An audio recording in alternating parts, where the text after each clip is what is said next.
நீங்கள் பொன்முடி மட்டும் தான் இப்போ வெளில தெரியுது. பொன்முடி இல்லாமல் பல பேர் இந்த மாதிரி தான் இருக்காங்க, பேசுகிறாங்க. பெண்களுக்கு எதிராக பேசுறது, ஒரு மதத்துக்கு எதிராக பேசுறது, இதெல்லாம் அவங்க தன்னை பெருமைக்குரிய விஷயமா அவங்களே நினச்சிட்டு இருக்காங்க. பொன்முடி விஷயம் இப்போ இஷ்யூ ஆயிடுச்சு. இதுக்கு நீங்கள் சொன்ன மாதிரி தான் ஓசி பஸ்ன்னு சொல்கிறது, தன்னிலை மறந்து பேசுறதுன்னு இருக்குல்ல, இதெல்லாம். இன்னொன்று, இவங்க எல்லாருக்குமே ஒரு பண்ணையார் மனப்பான்மை இருக்குது எல்லாருக்குமே. இந்த ஒரு விஷயம் மட்டும் இல்லை. இதுக்கு முன்னாடி கேகேஎஸ் சார் ஒரு பிரச்சனை நடந்தது.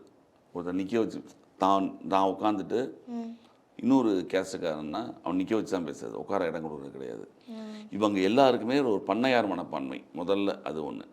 இன்னொன்று, நம்ம என்ன பேசுகிறோங்கிறதே புரியாமல் பேசுறது. அது ஒரு பப்ளிக் மீட்டிங்கில் நீ வெளியில் வந்து திருப்பி வருத்தம் தெரிவிக்க, நான் தெரியாமல் பண்ணிட்டேன், டங்க் எப்படி ஸ்லிப் ஆகும்? நீ நல்லா யோசிச்சு தெளிவாக பேசுகிறீங்க ஒரு விஷயத்தையும். அந்த மீட்டிங்கில் லேடிஸ் உட்காந்துருக்காங்க. தந்தை பெரியார் திராவிட கழகத்தை சேர்ந்து இருந்தாலும் சரி, அவங்க பெரியாரோட பேத்தியாக இருந்தாலும் சரி, அவங்களும் லேடிஸ் தானே உட்காந்துருக்காங்கல்ல. பேசுறது கொஞ்சம் தராதரம் வேணாமா? என்னன்னு பேசுறது, இது இவருக்கெல்லாம் புதுசு கிடையாது. இந்த மாதிரி பல இடங்களில் அவங்களுடைய அந்த மனப்பான்மையை அதை சொன்னேன் இல்லை, ஒரு பண்ணையார் மனப்பான்மை, தாம் வந்து பெரிய இவங்க அப்படின்னு நினப்பு, அந்த பேச்சு.